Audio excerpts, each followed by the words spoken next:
오늘 우리가 시편 1편을 볼 텐데요. 성경 전체를 딱 펴서 가운데를 펴면 나오는 성경이 시편입니다. 그리고 오늘 이 시편 1편의 말씀은 시편 전체의 내용의 의도와 그리고 그 중심과 그리고 그 방향, 내용을 알려주는 내용이 응축되어 있는 본문입니다. 시편 1편을 통해서 우리는 시편 전체를 아우르는 주제를 알 수 있고 대강을 알 수 있고 시편의 성격 또한 우리가 알 수 있습니다. 시편은 이렇게 말합니다. 기독교 신앙의 중추신경이다.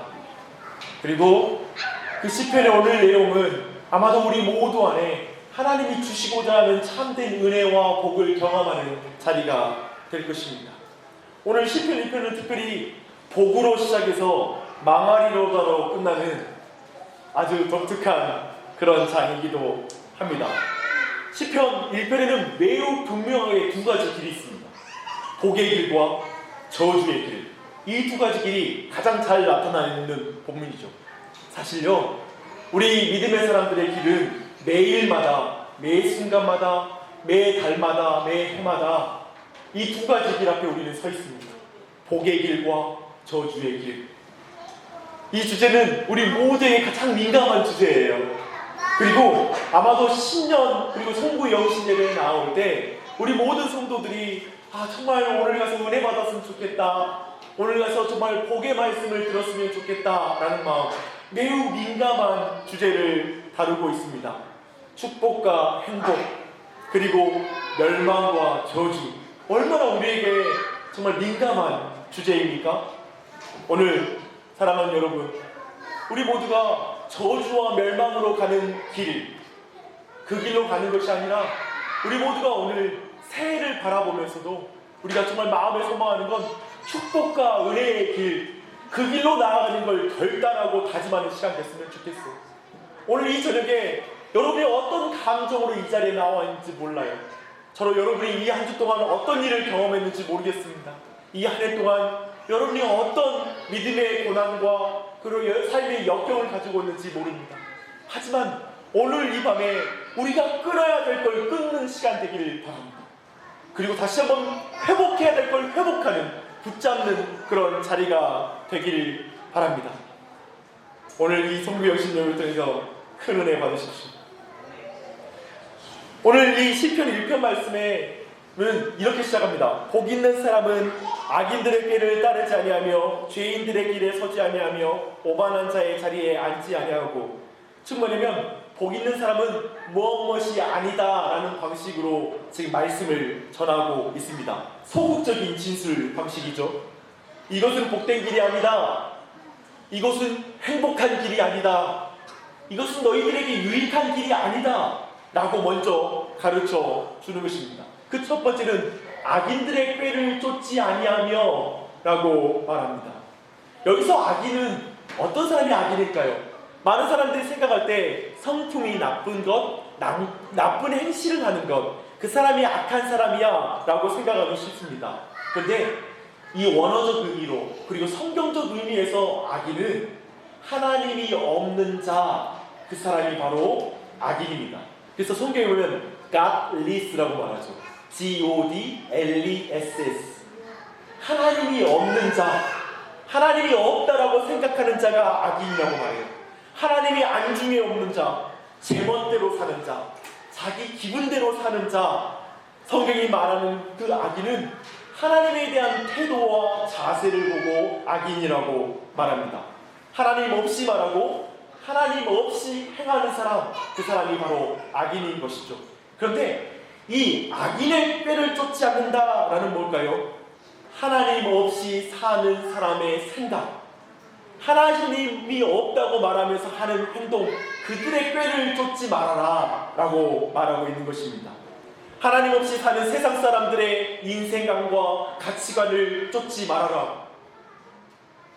로마서 12장 2절에는 너희는 이 세대를 본받지 말고 라고 말하고 있습니다. 여러분, 오늘 이 저녁에 우리 모두가 결단하고 마음에 품어야 될 게 무엇일까요? 우리 모두는 세상으로부터 끊임없이 영향을 받고 살았습니다. 이 한 해도 여러분 모두, 우리 모두가 그런 실패의 자리에 있었을 것입니다. 세상 사람이 말하는 그 꾀, 세상 사람이 말하는 인생관, 세상 사람이 말하는 가치관이 내가 거기에 솔깃하고 그 방향대로 인생을 살아온 것이죠. 근데 여러분, 오늘 이 자리에 서서 그렇게 내 꾀로 살아오는 것, 세상 사람이 말하는 하나님이 없이 살아가는 사람과 동일한 방식의 삶의 방식을 살아왔을 때 그 사람의 손에 있는 건 뭘까요? 오늘 말씀 뒤에 말하고 있어요. 그 사람, 악인의 그 삶은 그 바람에 나는 겨와 같도다. 정작 마지막에 주님 앞에 섰을 때 네 삶에 알곡이 지어져 있지 않는 것이죠. 다 허망한 열매같이 보이는 정말 한 무더기에, 그리고 한 가마니 위에 곡식이 있는 것처럼 보이지만 정작 그 안에는 하나도 열매가, 알곡이 들어있지 않는 인생들, 그게 믿지 않는 자의, 저 세상 사람들의 꾀 가운데 살아가는 자의 결과가 아니겠습니까? 사랑하는 여러분, 오늘 이 저녁에 여러분의 인생 전체를 좀 돌아보십시오. 가정을 좀 돌아보십시오. 뭐가 여러분의 손에 쥐어져 있습니까? 다시 한번 이 모든 걸 돌아보되, 여러분, 새해를 바라보면서 내가 더 이상 악인의 꾀를 쫓지 않겠다라는 결단을 하십시오. 세상 사람이 말하는 그 사고방식으로 내가 더 이상 살아가는 것, 우리가 얼마나 그걸 타협하며 와요. 적당하게. 근데 우리 모두 믿음으로 다시 한번 결단하십시다. 하나님 은혜를 달라고 기도하십시다. 이제 하나님, 내가 여러 가지 해왔지만 별로 행복하지 않던데요. 내 꾀대로 열심히 살아왔는데 그 결과가 날 행복하게 만들지 못하는 걸 알겠습니다. 주님, 행복합니다. 주님의 뜻대로 살 수 있는 내가 되게 해주십시오 라고 결단하는 그 은혜가 여러분 안에 있기를 바랍니다. 또한 오늘 본문의 말씀은 두 번째, 죄인들의 길에 서지 않는다 라고 말하고 있습니다. 길이라는 게 뭘까요? 길은 제가 좀 죄송스럽지만 저희 집은 그 음식물 쓰레기 버리려면 건물을 뺑 돌아서 가야 돼요. 굉장히 길을 걸어서 내가 만든 길이 하나 있어요. 제가 그 단축되는 길로, 편한 길로 해가지고 딱 빨리 가는데 오래 지나다 보니까 길이 하나 나 있어요. 사람들이 다 저랑 똑같은가 봐요. 그래서 그 길이 자꾸 다니다 보니까 길이 나요. 맞아요. 사람들이 많이 다니는 곳이 길이 돼요. 그것처럼 인생에도 이 악인의 길, 죄인의 길이 있는데, 그건 뭐냐면 죄인들이 삶의 습관, 생각의 습관이 있는 곳, 그곳이 바로 길이 나는 거예요. 우리도 자세히 보면 삶의 습관, 우리 생각의 습관이라는 게 있어요. 때는 그것이 악한 습관일 수 있어요. 우리 머릿속에, 내 마음속에 저 죄인의 길이 나 있는 것이죠. 큰 대로처럼 나 있을 수 있어요. 하나님의 뜻을 알면서도 내가 계속해서 선택하는 그 길이 있을 수 있어요. 그런 길이 우리 각자의 마음에 있을 것입니다. 근데 이 길이라는 건 있잖아요. 결국 모든 길은 마지막에 종착지가 있어요. 목적지가 있는 것이죠. 그러나 이 죄인의 길의 목적지는 뭐냐면 죽음이요, 사망이에요. 그런데 오늘날 많은 신자들이 죄인의 길에 서는 것은 뭐냐면, 무슨 일을 말하면 그들과 똑같은 결론에 도달하는 것을 받아들이는 거예요. 마지막 끝이 그렇게 나쁘게 끝날 걸 알면서도 내가 그 길에 서 있다는 의미는 뭐냐면 나도 결국 그 길을 가겠다라는, 그 결론에 도달하겠다는 그런 마음이 있는 거예요. 사랑하는 여러분, 우리 모두 안에 다시 한번 우리 각자가 죄인의 길에 서 있지 않는지를 한번 돌아보는 여러분이 되었으면 좋겠습니다.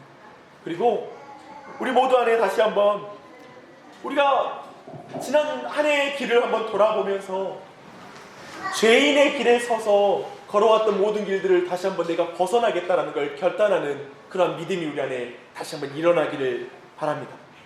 지금 죄인의 길에 서 있다면 어서 거기서 벗어나십시오. 주님, 하나님의 길 가운데 다시 한번 돌아오시기를 바랍니다. 오늘 이 저녁에 여러분 안에 고쳐야 될 습관, 악한 것이 있다면 끊는 것을 결단하고, 오늘 곧 끝나고 가족들 계획을 세울 텐데요, 다시 한번 내 안에 끊어버려야 될 습관들이 있다면 한번 계획을 세우시고 나아가십시다. 그런 은혜가 있기를 바랍니다. 세 번째는 오만한 자의 자리에 앉지 않는다라는 것입니다. 복 있는 사람. 이 오만한 자라는 게 무엇일까요? 오만하다는 말 자체는 뭐냐면 떠버리다, 자랑하다, 비웃고 조롱하다라는 의미가 있어요. 이 말은 뭡니까? 교만하여 자기를 자랑하며 떠버리며 다른 사람을 안중에 두지 않고 비웃고 조롱하는 태도를 말합니다. 하지만 이 의미의 참 의미는 단지 사람들과의 관계의 의미가 아니라요, 이 오만한 자라는 의미는 앞에서 보았던 것처럼 죄인들의 길, 그리고 의인들을 악인의 꾀를 쫓지 않는다는 것에서 우리가 배웠던 것처럼 이건 하나님과 관계되는 거예요. 즉 말하면 우리가 하나님 앞에서 오만하다는 것이죠. 우리가 하나님 앞에서 자기를 자랑하며 떠버리며 하나님 앞에 하나님을 안중에 두지 않고도 살아가는 자, 그 사람이 바로 오만한 자인 거예요. 여러분, 우리 모두 그 오만한 자리에서 내려오십시오.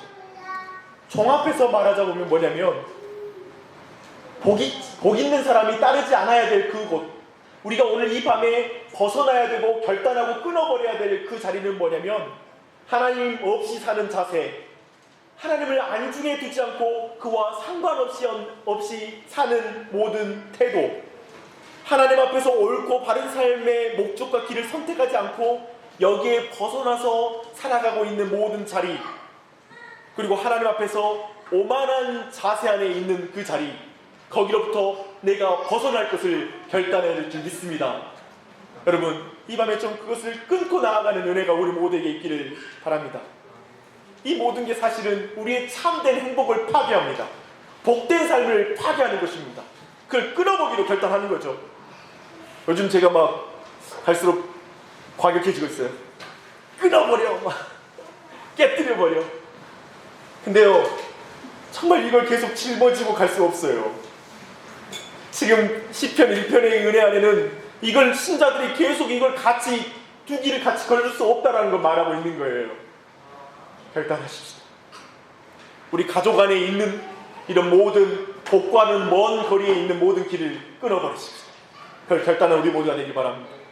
그렇다면 이제 긍정적으로 이제 복 있는 사람은 어떤 길을 가야 되는지를 말하고 있습니다. 2절 말씀이에요. 함께 읽어볼게요.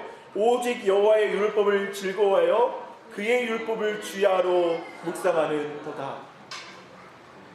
이제까지 이것은 아니다라는 것을 통해 이제 말하는 거예요. 더 강조하기 위해서, 지금 방금 읽었던 본문을 강조하기 위해서 이제까지 아니다를 먼저 말하는 거예요. 마치 주기도문을 가르칠 때 예수님께서 이방인의 기도를 먼저 가르치고 나서 이제 바른 걸 가르치듯이 틀린 것을 먼저 말하고 이걸 행하라 라고 말하는 거예요. 그게 뭐냐면 우리 모두가 율법을 즐거워하고 그 율법을 행하는 길로 가야 한다고 말하고 있습니다. 이게 악인과 죄인과 오만한 자리와 분명하게 갈라지는 길이에요. 그 길이 바로 우리가 율법을 즐거워하고 주의 법을 즐거워하고 주야로 묵상하는 길이에요. 이게 복된 길이에요. 이 길을 선택하라는 거예요. 이 길을 걸어가라고 지금 말하고 있습니다. 근데 좀 질문이 있죠. 악인과 죄인과 오만한 자의 반대말은 그런 거 있잖아요. 선한 자와 그리고 의인과 그리고 겸손한 자가 되라 라고 말해야 될 텐데 왜 하나로 그냥 요약했을까? 율법을 즐거워하고 주야로 그걸 묵상하는 자가 복된 자다. 왜 이것 하나로 요약했을까? 라는 질문이 생길 수 있죠. 간단한 대답은 뭘까요? 이 율법을 즐거워하고 그걸 행하는 것, 주야로 묵상하는 것 안에 앞에 있는 모든 문제가 해결되는 게 여기 하나에 있어요. 사랑하는 여러분, 율법 그 자체는 가르치다라는 뜻입니다. 그래서 우리 모두가 그 율법을 즐거워하고 그것을 우리가 주야로 묵상한다는 의미는 뭐냐면 하나님의 다스림을 받는다는 뜻이에요. 하나님의 다스림을 받는 자는 바로 어떤 사람입니까? 그 사람이 바로 의인이요 선한 자요, 그 사람이 겸손한 자이죠. 겸손한 자는 내가 별거 아니고요 라는 말하는 자가 아니라 말씀에 순종하는 자가 겸손한 사람이에요. 어떤 겸손의 모양을 가졌지라도 말씀에 순종하지 않는 사람은 겸손한 자가 아니에요. 그 사람은 의인이 아니에요. 선한 사람이 아니에요. 오늘 말씀 말하고 있는 거예요.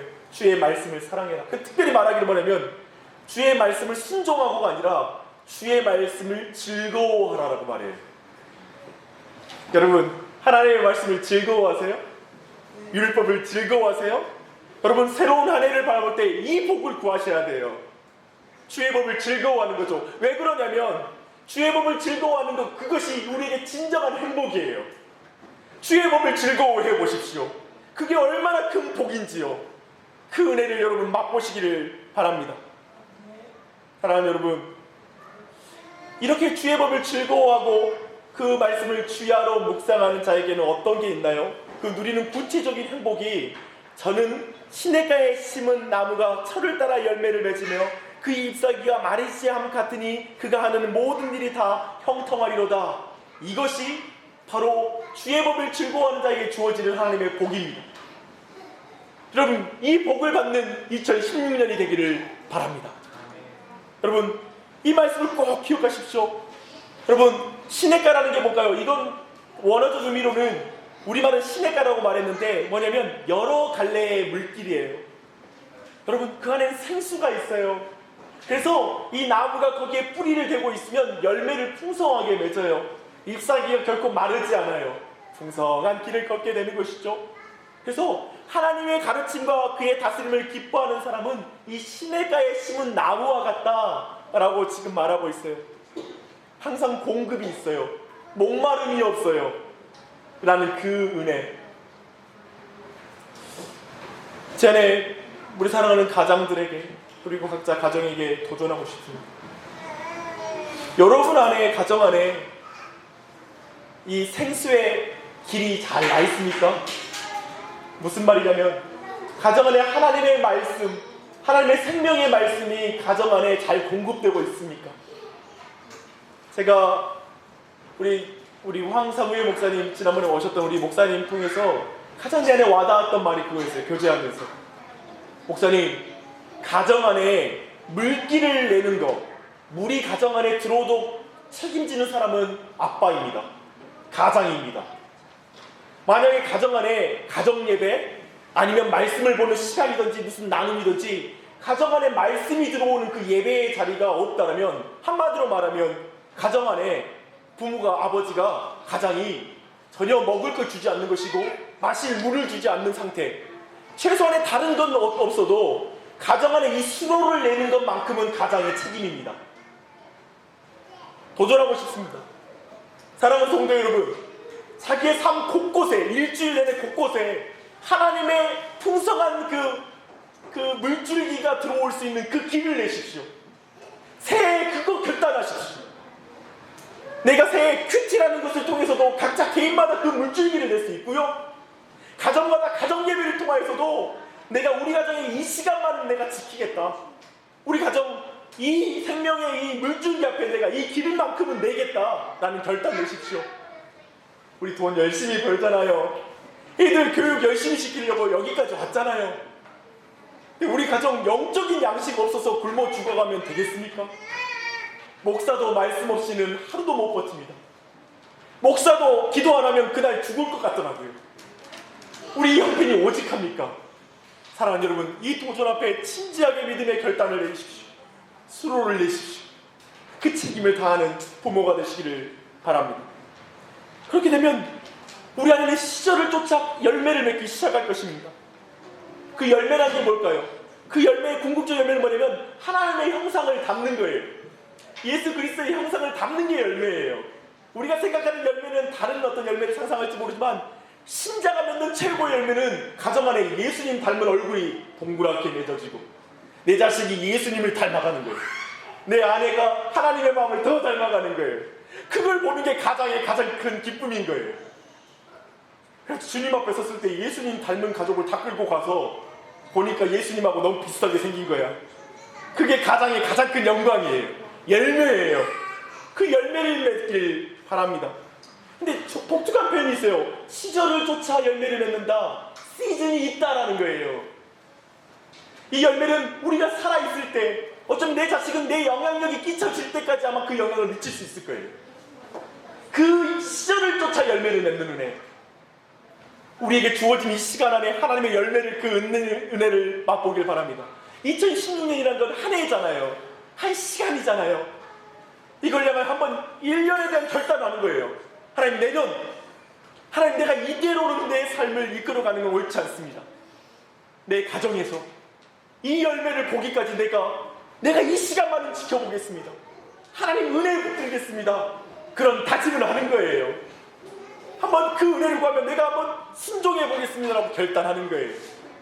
그 은혜를 통하여 여러분의 가정마다 시절을 쫓아 과실을 맺는 은혜, 그리고 잎사귀가 마르지 않는 그 은혜가 넘치기를 바랍니다. 이 사람은 형통한 사람이 되는 것이죠. 그 형통한 은혜가 우리 모두에게 넘치길 바랍니다.